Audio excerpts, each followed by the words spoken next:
오늘 저는 읽었던 레위기 7장의 말씀을 가지고 그 끝없는 유혹과 헌금이라는 제목으로 말씀을 전하겠습니다. 아이 재수없어. 마음 먹고 교회 왔더니 또 돈 이야기하네. 아이 오랜만에 한번 교회 왔더니 정말 이렇게 생각하시는 분이 계실 수 있을 것을 추정해서 한국교회 목사들은 돈이나 헌금에 대해 설교하는 것을 두려워합니다. 저같이 속 좁은 목사 예외 아닙니다. 그럼에도 불구하고 스승의 주일을 맞아 여러분 학생들의 스승이기도 한 제가 우리에게 청소년들에게 우리 어린이들에게 스승답게 무슨 설교를 스승의 주일에 해야 되겠는가를 고민을 계속 마음에 했었습니다. 그러다가 여러 개월 전에 하나님께서 제 마음에 스승의 주일에 굉장히 다루기 어려운 주제인 돈과 헌금에 대해 설교하는 것이 스승다운 것이라는 그런 마음을 주셨습니다. 그래서 오늘 저는 우리 어른들이 듣는 것도 나쁘지 않겠지만은 특별히 우리 조국교회가 전부 자신들의 어깨에 달려있는 우리 학생들을 향해서 설교하려고 합니다.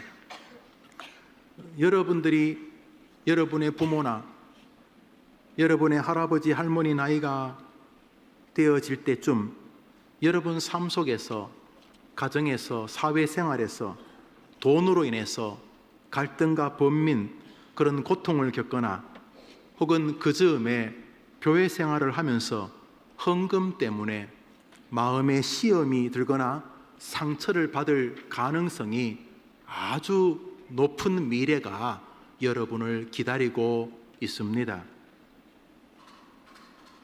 무척이나 많은 사람들이 이 돈 혹은 헌금 문제로 인해서 꼬리가 몸통을 흔드는 것처럼 믿음 생활이 파선을 하게 되기 때문입니다. 그런 면에서 오직 어린이 다음 세대를 소중히 여기고 특별히 고맙게도 한국교회 주일학교의 세락과 달리 주일학생들이 성장하고 부흥하는 우리 교회의 어린이들과 청소년들이 많은 이런 환경에서의 신앙생활하는 우리 다음 세대들에게 돈과 헌금에 대한 바른 신앙과 마음가짐은 여러분들의 미래에 너무도 크고 혹은 절대적인 중요한 가치를 가질 것이기 때문에 그리고 여러분의 이 젊은 시절의 신앙생활이 여러분의 평생을 좌우할 것이기 때문에 그 중에서도 가장 예민하고도 믿음의 공격이 심하게 사단으로부터 들어오게 될 돈과 헌금 생활에 대한 하나님의 은혜를 간구하면서 오늘 말씀을 전하려고 하는 것입니다. 하나님께서 먼저 학생들에게 그리고 우리 모든 성도들에게 은혜 주시기를 진심으로 소원합니다. 학생 여러분, 우리 성도 여러분, 예수님의 설교 가운데 학자들마다 좀 차이가 있습니다만 80%에서 60%, 많이 보는 사람은 80%, 적게 보는 사람은 60%, 예수님의 설교가 60에서 80%가 돈에 관한 내용인 것을 아십니까? 아니 무슨 예수님이 하나님이 돈독이 오르셨나? 하나님은 돈이 필요한 분이 아닙니다.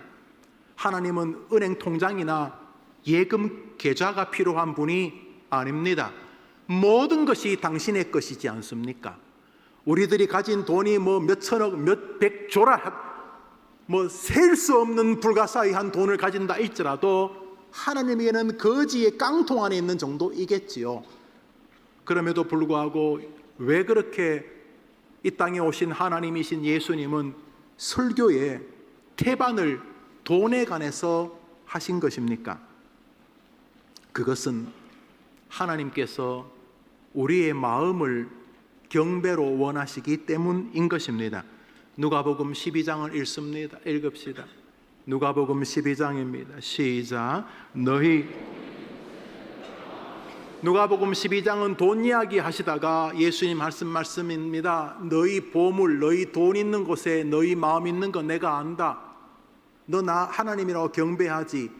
입으로 말고 마음으로 예 하나님 나 안다. 내가 하나님이다. 내가 안다. 뭐 하시는데요? 네 돈이 있는 곳에 네 마음에 가장 예민한 경계가 있다는 것을, 네가 그토록 나를 하나님이라고 여긴다면 네 마음을 내게 다오 할 때에 돈은 우리의 신앙의 진정성의 척도라고 하나님이 말씀하신다는 것입니다. 여기 이견을 제공하시면 안 됩니다. 하나님이 그렇다고 하는데 나는 뭐 돈은 뭐 별로고 마음은 하나님 사랑할게요 그러면 예수님을 조롱하는 것입니다. 잘못 알았어요 당신이. 나는 돈하고 신앙하고 따로예요. 나는 충분히 주님 사랑하지만 돈은 마음하고 달라요 라고 말하면 예수님을 욕보이는 것이라는 것이죠. 우리는 하나님이 돈이 필요 없는 분인 걸 너무 잘 압니다. 그런데도 하나님은 우리에게 재물, 예물, 연보, 헌금 이런 유의 돈을 요구하십니다. 그리고 하시는 말씀이 나 안다. 뭐 하시는데요? 네 돈이 있는 곳에 네 마음의 중심이 있다는 거 내가 네 심령 폐부까지 다 안다 라고 말씀을 하시는 것입니다. 결국 하나님은 우리에게 우리 하나님을 향한 우리의 진심의 마음을 원하시는데 그 원하심의 1차적인 척도가 재물, 예물, 연보, 헌금, 돈과 관련이 있다는 것입니다. 그런 면에서 오늘 우리가 가져야 할 첫 번째 진리는 이것입니다. 한번 따라합시다. 하나님은 구약이나 신약이나 과거나 현재나 미래나 우리의 헌금을 요구하신다. 중요한 것은 요구하신다는 것입니다. 누가? 하나님께서. 그건 뭐 라고 말하지 않고 우리 학생들, 여러분이 어떤 정성으로 헌금을 하는지는 제가 모르지만 하나님은 여러분의 하나님을 여러분이 하나님이라고 진심으로 경배하는 것을 여러분의 예물과 연관지어 생각하신다는 것입니다. 이거 뭐 돈 놓고 돈 먹깁니까? 백날 그렇게 말씀하셔도 성경은 하나님의 마음을 우리에게 양보하여 가르치지 않습니다. 레위기 읽습니다. 읽읍시다. 시작. 여호와께 어린 양이나 염소를 드릴 것이요 만일 그의 힘이 어린 양에 바치는 데 미치지 못하면 산비둘기 2마리나 집비둘기 새끼 2마리를 여호와께 가져가되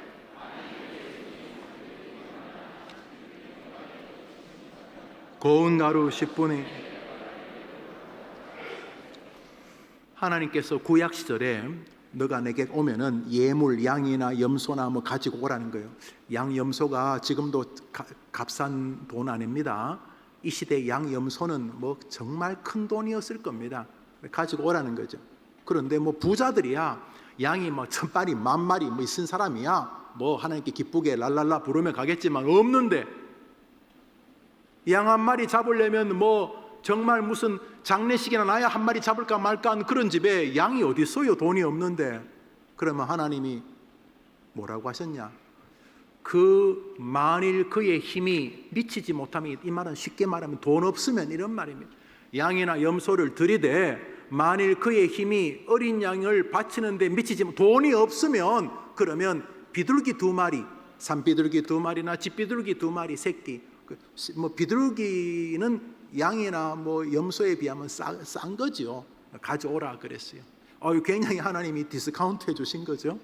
우리 학생들에게 하는 설교니까 잘 들어야 돼요.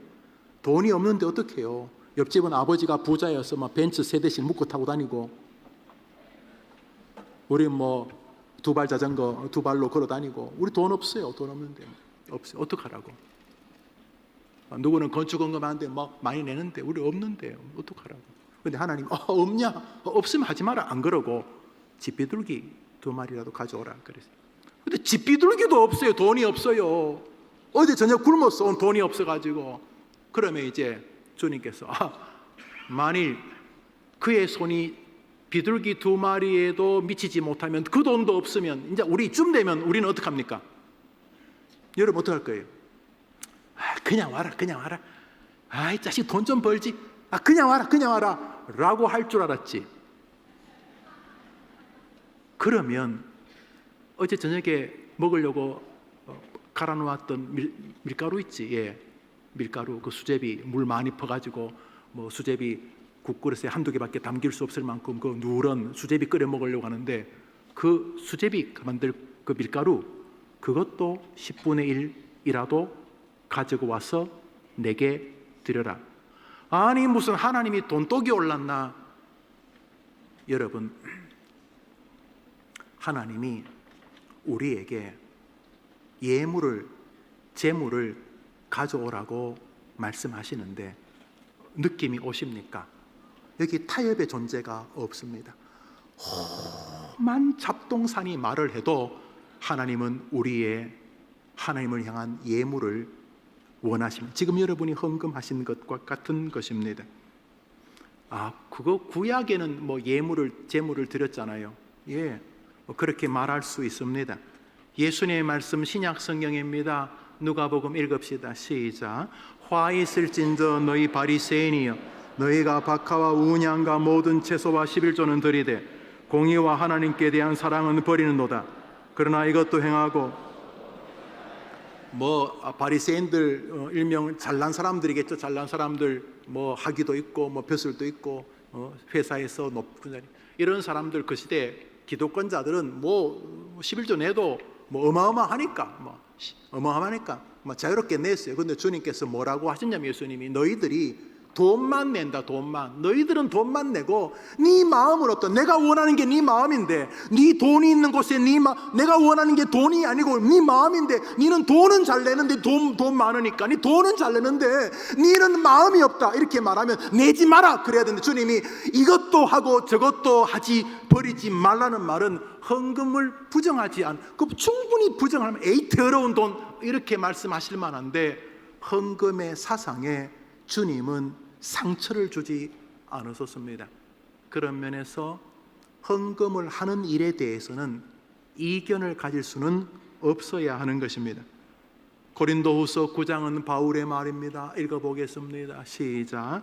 너희가 모든 일에 넉넉하여 너럽게 연보를 하면 하나님께 하는 것이라. 너희의 후한 연보로 말미암아 하나님께, 그러니까 연보이든 헌금이든 재물이든 예물이든 간에 하나님께 헌금하는 것이라고 믿음하면 아멘 해보십시오. 대상이, 목적지가 헌금은 하나님께 드리는, 교회에다 하는 게 아니고 하나님께 하는 것. 헌금을 하나님께 하는 것. 여러분이 드리는 돈이 하나님께 드리는 것이 하나님.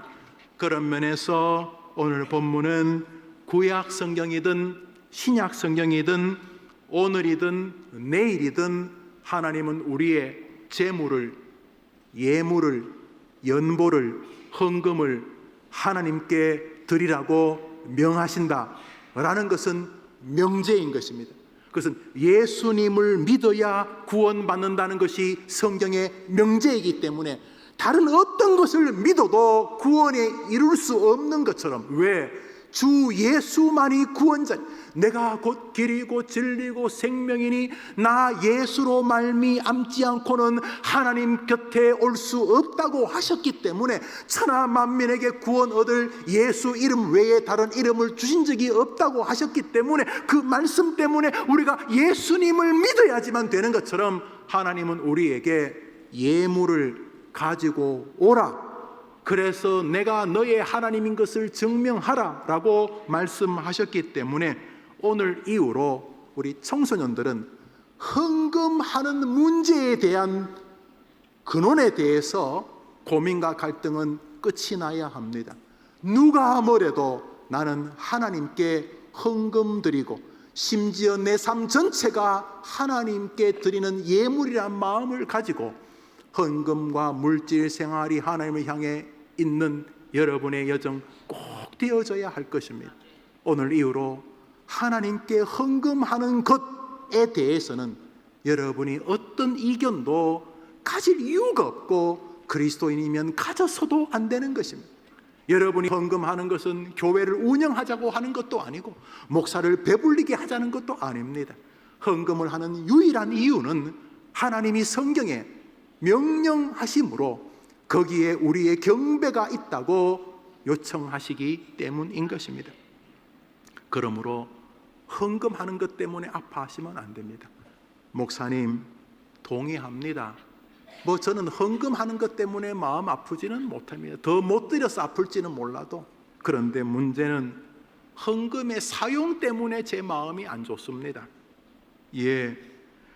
하나님께 헌금하라는 것은 명령이라는 명제에 대해서는 이견이 없지만은 이 시대의 많은 그리스도인들에게 상처가 되거나 헌금 자체에 의문을 주는 것은 여러분이 드리는, 저도 헌금하니까 저를 포함해서 우리가 드리는 헌금의 사용처의 의문, 불신, 의심, 신앙적 동의의 수납이 안 되는 영역과 상관이 있습니다. 우선 하나님께서 예물을, 자신에게 재물을 가져오라고 분명히 말씀하셔서 양이나 소나 비둘기나 하다못해 그 가난한 자의 가루라도, 그 밀가루 쌀가루라도 가져오라고 하셨는데, 그러면 어떻게 하셨는가? 여러분 헌금을 한번 물어봅시다. 여러분 이 헌금을 드렸는데 이 헌금을 하나님이 직접 가져가십니까? 이제 2분 뒤에 저 천장이 딱 열립니다. 지지지지지지. 그리고 하늘에서 손이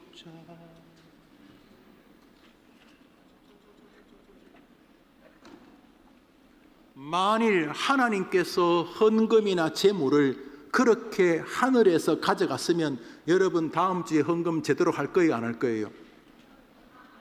떨려서 제대로 못할 수 없죠. 아니, 하나님이 즉각 가져가시는데 그렇게 안 하셨습니다. 레위기를 읽습니다. 여호수아서를 먼저 읽겠습니다. 읽읍시다. 시작. 오직 레위 지파, 이게 헌금의 첫 번째 주님이 우리에게 말하고자 하는 아주 중요한 모티브입니다. 저기 레위가 왜 나오는가? 이스라엘은 야곱의 12아들로 이루어진 12지파입니다. 이거 모르면 성경 이해할 수 없습니다. 루벤, 시몬, 레위, 유다, 스불론, 이사갈, 단, 아셀, 납, 베냐민까지 12지파가 있는데 하나님의 은혜로 가나안 땅을 정복합니다. 알죠? 여리고성을 그냥 그들이 돌기만 해도 무너지니까. 그래서 모두가 다 알았습니다. 가나안 땅을. 그래서 하나님이 모세를 통해 가나안 땅을 11개로 나눕니다. 12지파인데 11개로 나눠요. 11개로 나누어서 레위 셋째 아들은 빼고 나머지 11아들에게 이 땅을 다 배분해 줍니다. 그래서 11지파는 신났습니다. 압니다. 자기도 이게 하나님 주신 거 압니다. 여리고성 그냥 기도로 돌고 압니다. 하나님 이기게 하신 거, 모세가 손들고 있으면 이기고 다 압니다. 그래서 모두가 할렐루야 하면서 자기들의 땅을 기업으로 받았습니다. 그래서 땅에서 농사를 짓고 짐승을 기르고 그랬지 않겠습니까? 그런데 이 레위, 이 셋째 아들 레위는 하나님이 뭐라 그러냐면 나 여호와가 너의 기업이 되겠다. 내가 네 땅이 되고 내가 너를 먹이겠다. 이렇게 말씀하신 거예요. 그래서 우리 레위 지파는 만나를 경험해 봤으니까 하나님께서 매번 하늘의 문을 여시고 먹을 거 주시고 또 뭐 레위 지파도 결혼하니까 애 등록금도 주시고 하늘에서 매번 하늘에서 만나를 주시듯이 직통으로 그러실 줄 알았을지 모르겠습니다. 그런데 약속은 했으니까 하나님이 내가 나 여호와가 너희들을 먹이겠다. 너희들은 땅이 없다. 너희들은 제사, 그 11지파 사람들이 제사하러 올 때에 제사를 나에게 드리는 일을 해라. 너는 다른 거 하지 말고 다른 직업 가지지 말고 너는 그것이 네 직업이다 라고 말씀하신 다음에 아니 암만 그래도 뭘 있어야 땅이 있어야 농사를 짓고 할 거 아닙니까? 나 여호와가 너를 먹이겠다. 내가 너의 음식이 되겠다. 내가 너를 공급하겠다라고 말씀을 하셨습니다. 이제 성경 말씀 읽습니다.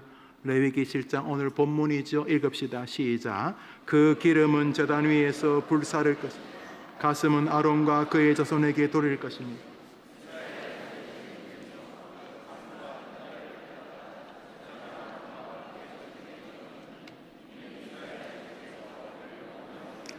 아니 그렇게 양이나 염소를 가져오라 그러고 그거 없으면 비둘기, 그것도 없으면 가루라도 가지고 오신 다음에 가져가시든지 하늘에서 손을 뻗어가지고 그냥 간다. 잘했다 잘했지 너 다음 제대로 해 하고 가지고 하나님이 쭉 가지고 가시든지 안 하고 하나님께 나를 경배해라. 너희 마음이 있는 곳에 네 돈이 있는 거 내가 안다.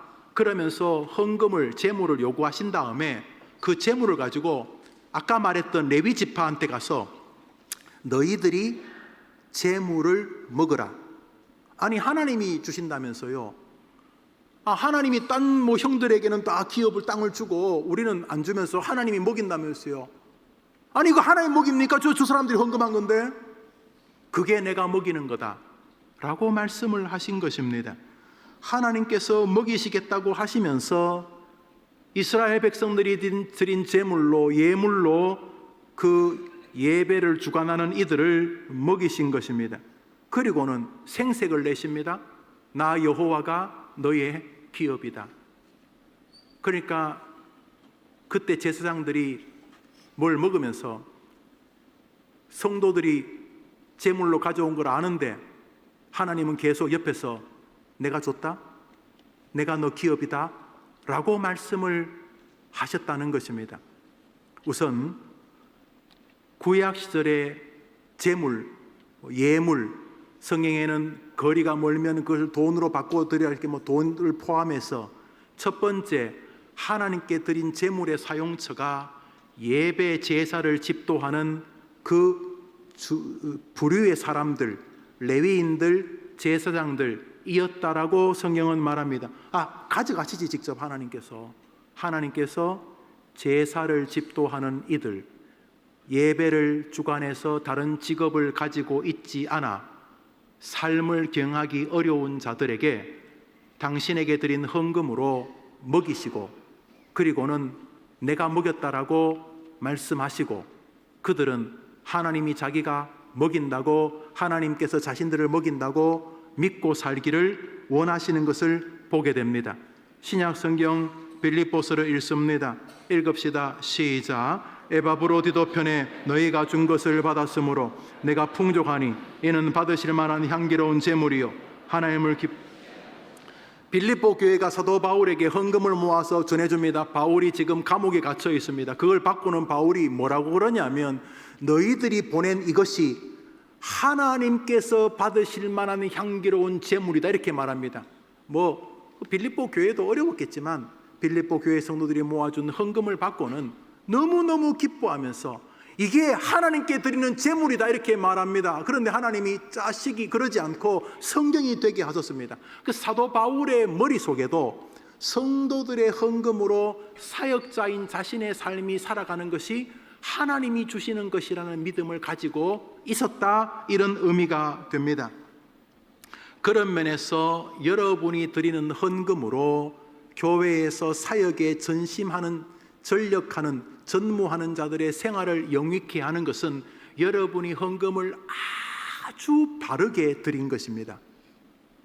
왜 내가 드린 돈으로 목사님, 선교사님이 생활하세요? 그러면 안 되고, 여러분이 헌금을 제대로 했다면은 여러분이 제대로 한 헌금으로 여러분의 교역자들이, 선교사들이 다른 직업을 가지지 아니하고 오직 예배를 통해 하나님을 성도들이 만나게 하는 일련의 작업을 하는 사람들, 구약에는 레위 지파들, 제사장들, 신약에는 목회자들, 선교사들이 되겠지만 그들이 성도들의 헌금으로 생활하면서 기뻐하고, 와, 하나님이 정말 먹이시는구나, 와, 우리 하나님 너무 대단한 분이시구나, 와, 하나님 주셔서 감사합니다 라고 하며 생활을 영위하는 것까지가 여러분이 헌금을 바르게 드린 것이라, 이런 뜻입니다.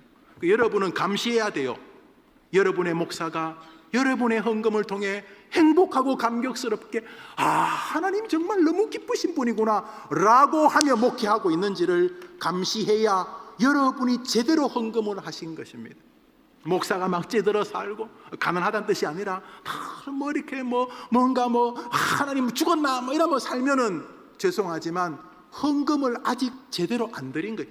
액수를 말하는 게 아니라 그런 면에서 하나님께서 헌금을 드리라고 하고는, 재물, 예물, 연보를 드리라고 하고는 그것을 예배를 수종드는 전무한 직업이 없는 사람들의 삶을 영위케 하는 것을 하나님께 드린 올바른 것이라고 수남하셨다는 것입니다. 저는 이 부분에 대해서 여러분에게 조금 더 설교하려고 합니다. 왜냐하면 한국교회 이 헌금의 문제는 목사와의 관계의 문제이기 때문입니다. 저는 어느 특정한 교회를 말하려고 하는 것이 아닙니다. 그냥 대다수로 도저히 성도들이 이해할 수 없는 수백억 원의 돈이 이상한 이중 삼중 장부가 있었다. 그 중심에 목사가 있었다면 벌을 받거나 진노를 받아 마땅합니다.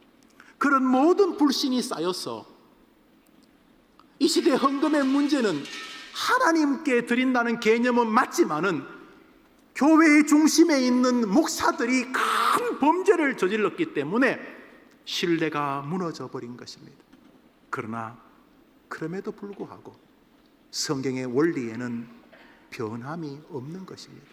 그러므로 학생들, 여러분의 헌금으로 목사님, 선교사님들이 행복하게 사역하는 것은 여러분의 돈이 잘못 쓰이는 게 아니라 정말로 제대로 쓰이는 것이라고 생각하셔야 한다는 것입니다. 구약도 신약도 그렇습니다. 우리 종교개혁이 있었습니다. 신약 성경 시대가 아니라 그 뒤에입니다. 1517년 마틴 루터의 종교개혁 이후에 가장 탁월한 사람은 우리 개혁교회의 뿌리인 칼빈입니다. 우리는 칼빈주의자라고 부릅니다. 칼빈이 기독교 강요를 썼습니다. 제가 거의는 읽었습니다. 워낙 볼륨이 많아서 주석 보도시는 봅니다만 그 중에 4권 5장이 전후가 헌금의 배분, 헌금을 어떻게 사용하는 것이 성경적인가를 써두었습니다. 제가 성경 외에는 우리 별로 읽지 않습니다만 오늘은 한번 읽어보도록 하겠습니다. 읽어보겠습니다. 헌금 배분 읽어봅시다. 시작. 교회 헌금의 배분은 1. 감독, 2. 빈민들, 3. 교회 건축물의 수리와 운영, 4. 타지방의 불쌍한 사람을 위하여 각각 한몫을 마련한다. 이 네 번째 타지방의 불쌍한 사람 돕는 것입니다. 이 네 번째 부분은 감독에게 읽읍시다. 시작. 감독에게 돌렸지만 이것은 바울이 감독에게 요한 것 같이 손님을 대접하는데 넉넉하도록 하려는 것이다. 로마에 있는 사도들의 교구의 가르침 역시 감독으로 임명된 사람에게 모든 헌금 수입을 네 부분으로 배정할 것을 명령한다. 한 부분은 감독에게, 한 부분은 감독을 통한 손님 접대와 나그네를 대접하는 일에, 한 부분은 빈민들에게, 또 한 부분은 교회 운영과 수리에 돌린다. 그러므로 여러분, 칼빈은 25%씩 나누어서 감독, 그러니까 성직자들을 위해서, 또 25%는 성직자들을 통해 가난한 자들을 섬기고 나그네를 손님을 대접하는 일을 위해서, 또 그 중에 25%는 선교나 주의 복음 전파를 위해 외부의 선교사나 가난한 자들 빈민들을 위해서, 4분의 1은 교회의 수리, 교회 운영, 교회 직원들의 월급 이런 것들을 위해서. 이게 칼빈이 가지고 있는 관이어서 여기서도 보면 우리가 그렇게 개혁주의 칼빈주의라고 하면서도 헌금을 통해서 사역자들이 생활하는 것을 아주 중요한 첫 대목으로 두고 있는 것이죠. 그러므로 여러분들 친구들을 만나서 마치 교회 썩어서 말이지 교회가 말이야 돈을 말이죠 목사가 이렇게 말할 때 아니 헌금을 가지고 목사님들이 쓰시는 것이 생활하시고 사역하시는 것이 그게 하나님이 헌금하라는 이유인데 자기 잘못 알았어 이렇게 말해 주어야 하는 것입니다. 여러분 이것은 우리 교단에도 여러분 동일한 정신으로 남아 있습니다. 여러분 제가 20년 전에 여러분 이거 하셨습니다. 그리고 우리 원로 목사님 위임 받을 때도 하셨습니다. 우리 헌법입니다. 헌법 한번 읽어보겠습니다. 1번 시작. 그대는 겸손하고 사랑하는 마음으로 여러분이 서 있고 제가 옆에 서 있었을 것입니다. 여러분 아마 노예에서 파송한 임시당회장이 그렇게 물었을 것입니다. 여러분 그렇게 하시겠습니까? 라고 물었습니다. 여러분 그때 뭐라고 대답하셨습니까? No! 그러셨습니까? 예, 우리가 저분을 우리의 목사로 인정하겠습니다. 2번 시작. 목사가 수고할 때 위로하며 여러분을 가르치고 인도하며 그때 여러분 뭐라고 말씀하셨습니까? 예, 그렇게 하겠습니다. 우리 목사님으로 알고 돕겠습니다. 3 시작.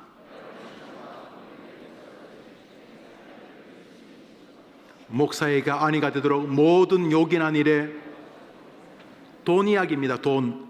목사가 목회하는 일에 생활하는 일에 그가 요긴하게 필요한 부분들을 도와주기로 여러분들이 맹세하십니까? 여러분 그때 뭐라고 말씀하셨습니까? 그래서 제가 위임 목사가 되었습니다. 여기 보십시오. 목사를 여러분이 세울 때에 헌법이나 구약이나 신약 성경이나 칼빈까지 하나님께 드린 헌금을 통해 사역자들이 생활하는 것이 하나님께 헌금을 바르게 드렸다고 말하고 있습니다. 여기에 이제 이견이 있으면 안 됩니다. 뒤에 좀 더 설명을 하겠습니다만, 우리 학생들, 목사님은 여러분의 원수가 아니에요.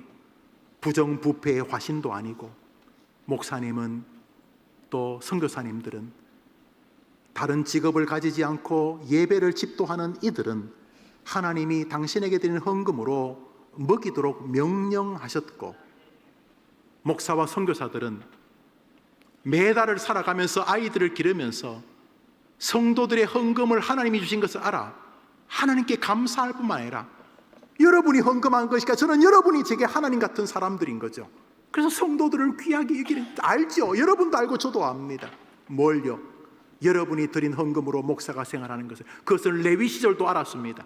구약 시절도 사람들은 자기가 드린 재물을 제사장들이 먹는 걸 알았습니다. 그 모든 것이 재물이었던 것이죠.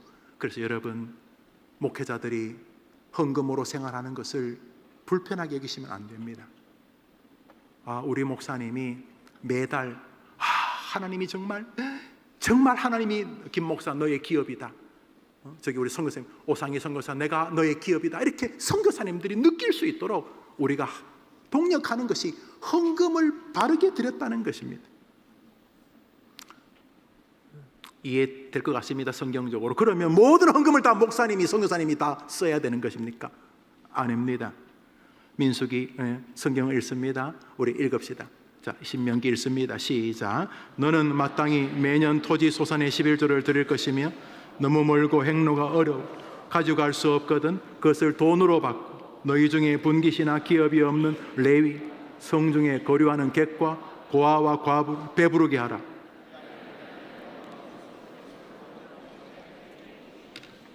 기업이 없는 레위인들, 제 친구 목사들 가운데 태반입니다. 사모님이 큰 병이 걸렸는데 집에 계세요. 집에 있고 싶어 집에 있는 게 아니라 돈이 없었어. 교인이 6명, 8명. 그저께 우리 교회 오셔서 설교하셨던 나영환 교수님과 식사하는데 총신에서 아직도 밥을 굶는 사람들이, 신학생들인데, 왜요? 우리 교회 전사님도 아닌데? 라 아니고, 하나님이 11조 가져온다고 한 다음에 뭐라고 하냐면, 삶이 어려운 레위인들과 고아와 나그네와 과부와 연약한 자들을 도와라. 아니, 하나님께 헌금한 것 가지고 하나님이 하늘에서 손 뻗어서 다 가져가는 게 아니라 레위인을, 고아를, 과부를 도우라. 우리 교회의 가장 큰 나그네 중에 하나가 아이들. 어디로 가야 될지를 몰라. 어디로 가야 될지. 옛날에는 고등학교 아니 심지어 중학교만 나와도 직장을 갈 수 있었는데 대학원을 나와도 직장을 갈 수 있는지 몰라요. 아직도 10몇 살밖에 안 됐는데 벌써 20살, 30살에 취직 걱정하고 있어요. 오지도 않았는데 쟤들이 나그네들. 쟤들을 돕는 일에 돈이 써야죠. 돈을 써요. 살려고 북한에서 탈출해와서 우리 복음통일 소만, 어제 아침 고요 수목원에서 우리 복음통일 소만부 모임이 있어서 제가 토요일 날 안 가잖아요. 결혼식 외에는 제가 안 가잖아요. 토요일 날.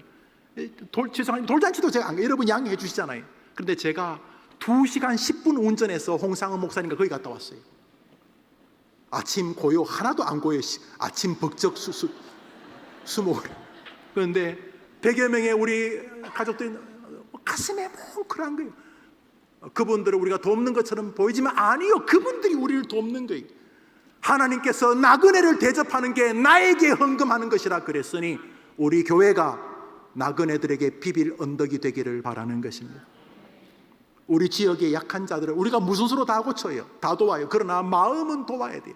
오늘 오후에 남편이 죽은 사모들은 낙동강 오리알입니다. 여러분, 목사가 살아있을 때는 뭐 사모님 그러지만 돌아가시면 완전히 의미 없어지는 인생들이, 선교사님 사모님도 마찬가지고요. 그런 분들을 돕자고 할 때 이 돈을 제대로 쓸 기회를 주시는구나, 그랬어요. 이렇게 예배 시간에 헌금하는 수서를 저는 이렇게 간이 좁아서 주일 낮 예배 정도로 합니다. 나머지는 자유롭게. 그래서 오늘 오후에도 헌금 순서는 없어요. 그렇지만 여러분이 돕고 싶다면 교회로 헌금하세요. 교회는 여러분 돈 떼먹지 않습니다. 여러분 그렇게 하세요. 그런데 성경은 말해요. 네가 내게 11조를 나한테 가져오라 하는 말, 가져온다면 어떡할까요? 내가 가져갈게가 아니라 레위인들과 나그네들과 고아와 과부들을 도우라 이렇게 말해요. 그래서 여러분, 교회가 그런 곳에 돈을 쓰는 것은 너무도 거룩한 일이라고 동의하셔야 되는 것입니다. 교회 수리하는 일도 가치롭습니다. 왜 교회당 짓는데 돈 쓴다는 거 물론 위험해. 너무 막 너무너무 호화하게. 우리 교회는 화롭게 짓지 않았어요. 여러분, 저게요 엄청 내가 저걸 하자 했는데 저게 제일 쌌어요. 하자 그랬어요. 우리 그렇게 비싼 교회 아니에요. 대신에 우리 예배당 때문에 어려워서, 물론 저는 미안해해요. 주변에 조그만 교회들 보면 늘 미안해. 그래서 저는 우리 교회당을 빌려달라는 곳은 정말 우리 장로들 다 저와 똑같은 마음이니까, 하여튼 우리 교회를 빌려달라는 곳에 뭐 굿하겠다고 무당이 빌려달라는 거 빼고는 제가 다 빌려준단 말이죠. 다 쓸 수 있도록 감사하지. 그러나 여러분이 교회를 위해서, 교회 수리를 위해서 돈을 쓰는 것을 칼빈도 성경적이라고 보았어요. 그러니까 여러분이 세상이 교회를 욕하는 일에 같이 함부로 숟가락을 얹지는 마세요. 여기 이제 마지막 설교 부분이 있습니다. 목사님, 뭐 성경이 그렇다고 하니까 뭐 좋습니다. 그런데 목사님, 하고 싶은 말씀이 있으실 것 같아요. 사도행전 4장을 읽습니다. 사도행전 4장을 읽습니다. 사도행전 4장 읽습니다. 시작. 밭과 집이 있는 자는 팔아 그 판 것의 값을 가져다가 사도들의 발 앞에 두매 그들이 각 사람의 필요를 따라 나누어 줌이라. 구브로에서 난 레위족 사람 이름은 요셉이라. 사도들이 일컬어 바나바라 하니 그가 밭이 있음에 팔아. 초대교회의 성도들이 헌금을 사도들, 베드로, 피터, 목사들이 가져왔습니다. 우리 교회 유황원을 짓기를 바라서 어떤 성도님이 땅도 저에게 가지고 오신 거 주신 거죠. 물론 제가 교회 헌금을 다 드렸습니다만 뭐 옛날도 그랬습니다. 여기 중요한 게 있습니다. 성도들이 그 목사 앞에 헌금을 가져올 만큼 존경받았던 것입니다. 한국 교회의 문제는 여기서부터 시작되는 것입니다. 목사를 보면 헌금하고 싶지가 않아. 믿어지지도 않고 도둑놈 같기도 하고. 그래서 초대교회로 돌아가자 백말 말하지만은 초대교회 성도들은 그 헌금을 팔아 사도들의 발 앞에 두고 사도들은 그것을, 그 권위를 가지고 나누어 주었습니다. 여기 헌금하고 싶어질 목사들이 있었던 것입니다. 그래서 이 시대 헌금의 문제도 결국은 목사의 문제인 것입니다. 로마서 16장을 읽습니다. 읽읍시다. 시작. 내가 갱그리아 교회 일꾼으로 있는 우리 자매 베베를 너에게 추천하노니 이는 그가 여러 사람과 나의 보호자가 되었습니다. 그리스도 예수 안에서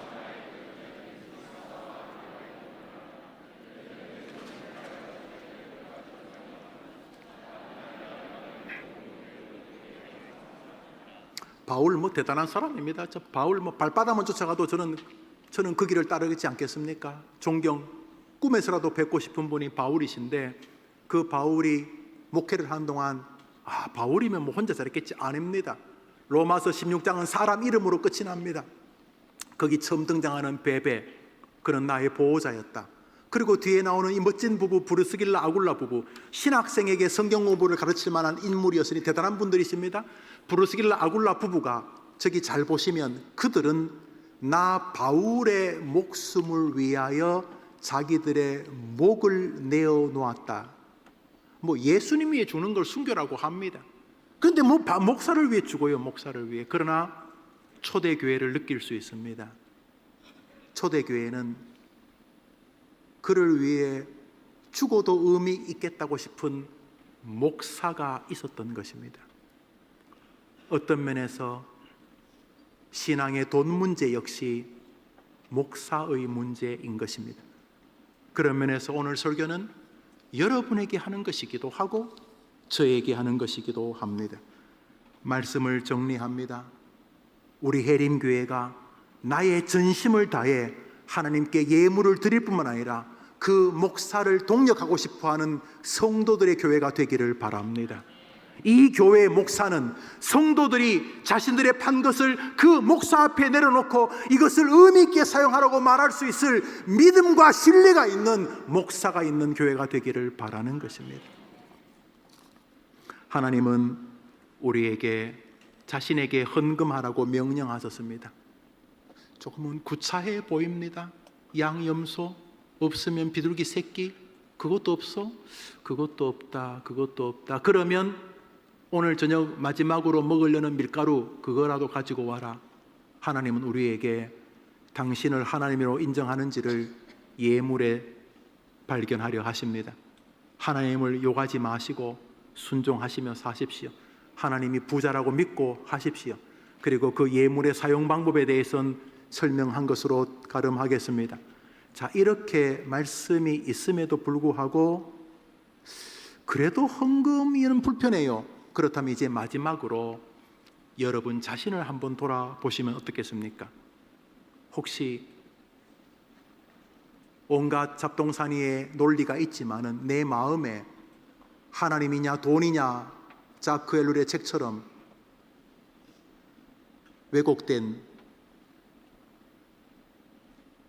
경배코자 하지 않는 돈에 대한 하나님 이상의 깊은 흠모가 있는 것은 아닌가? 오늘 말씀을 듣고 그래도 마음에 불편하다면 이제 마지막으로 우리 학생들 여러분 마음을 한번 보시면 어떻겠습니까? 디모데전서 6장입니다. 읽읍시다. 시작. 돈을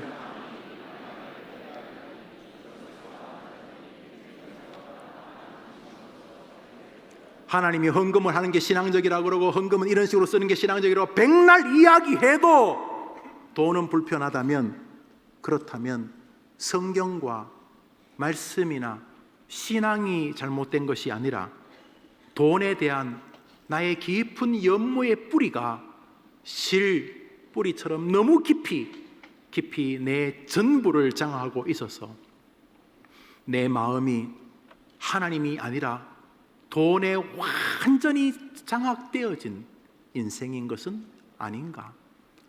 그렇다면 왜 하나님이 나에게 헌금하라고 하시는지를 역설적으로 들으시는 아침이 될 줄 믿습니다. 마지막 성경 읽고 마칩시다. 출애굽기 이 본문은 꼭 신약 성경에 있어야 될 같은 본문인데 하기야 신구약이 똑같으니 출애굽기에 있을 줄 압니다. 읽읍시다. 시작. 이스라엘 내게 예물을 가져오라 하고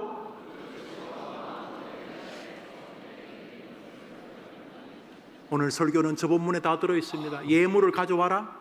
어이 모세야, 어이 이스라엘 백성들아, 예 말해라. 뭘요? 나에게 예물을 가져오라고 하라. 예, 지금까지 이해하셨으니까 합니다. 대신에 즐거운 마음으로 내는 자에게서 내게 드리는 것을 너는 받을지어다. 헌금을 드리라고 해라. 그런데 기쁘게 드리는 사람의 헌금만 받아라 라고 말하는 것입니다. 한국 교회에서 꽤 유명하고 요즘 이제 병이 걸리셔서 유튜브로 이렇게 말씀을 하시는 어떤 목사님의 글을 방송을 들었습니다. 그분에게 누가 헌금을 상담했나 봅니다. 목사님 11조 하는 거는 뭐 동의해야 되는데 우리게 하고 싶지 않아요. 아마 그렇게 상담을 한 것 같습니다. 그분이 그렇게 말씀하시더구만요. 11조를 더 하고 싶은 11조를 하고 싶은 교회로 옮기십시오. 저는 그게 답인지 아닌지 모르겠어요. 그러나 중요한 것은 하나님께 더 헌금을 드리고 싶은 교회와 더 헌금을 드리고 싶은 마음으로 여러분의 인생이 경영되기를 바라는 것입니다. 헌금 드리려면 경제생활 해야 될 거 아닙니까? 아니 여러분의 수입의 많은 부분을 헌금하면 더 검소하게 살아야 안 되겠습니까? 하나님께 헌금하는 건 예배고 나머지는 개차반일 수 없으니 여러분이 헌금을 통해서 여러분의 삶이 정리되지 않겠습니까? 헌금은 하나님께 예배 시간에 드리는 것이고 여러분의 일상의 삶은 삶에서 드리는 예배이기 때문에 여러분은 헌금을 통해 여러분의 경제생활을 멋지게 정리할 수 있도록 하나님이 기회를 주신 것 아니겠습니까? 하나님께 마음껏 헌금하고 싶은 교회가 해림교회 되기를 바라는 것입니다. 목사에게도 말합니다. 매번마다 목사가 생활할 때마다 목사의 가족이 이렇게 생활할 때마다 저도 주님이 물으시는 것입니다. 김 목사, 김 선교사, 예, 내가 너 먹였지? 라고 물으실 때에 저도 예 하나님, 너무너무 감격스럽게 하나님이 저를 먹이고 계십니다 라고 말하는 그런 성도가 있고 그런 목사가 있고 그런 주의 백성들이 있는 아름다운 해림교회에서 믿음 생활하다가 하늘나라에 다 도착하게 되기를 주님의 이름으로 축복합니다. 우리 같이 일어나서서 좋으신 하나님 한번 찬송하겠습니다. 그리고 우리 마치도록 하겠습니다.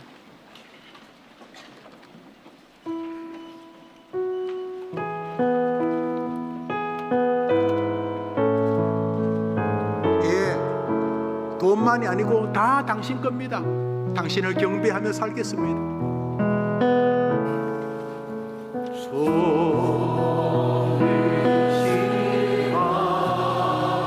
그러니 하나님 먹을 거 입을 것도 주십시오. 내 아이들도 지켜주시고 우리 아이들도 돈 때문에 갈등이 아니라 행복하게 살게 도와주십시오. 찬양으로 고백으로 주님을 높입니다. 마지막으로 좋으신 하나님,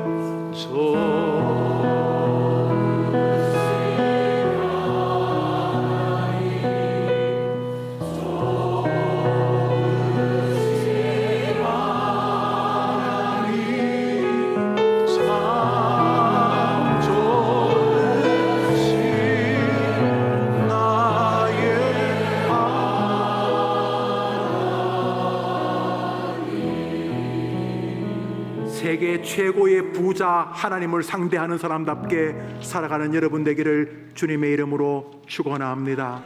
기도합시다.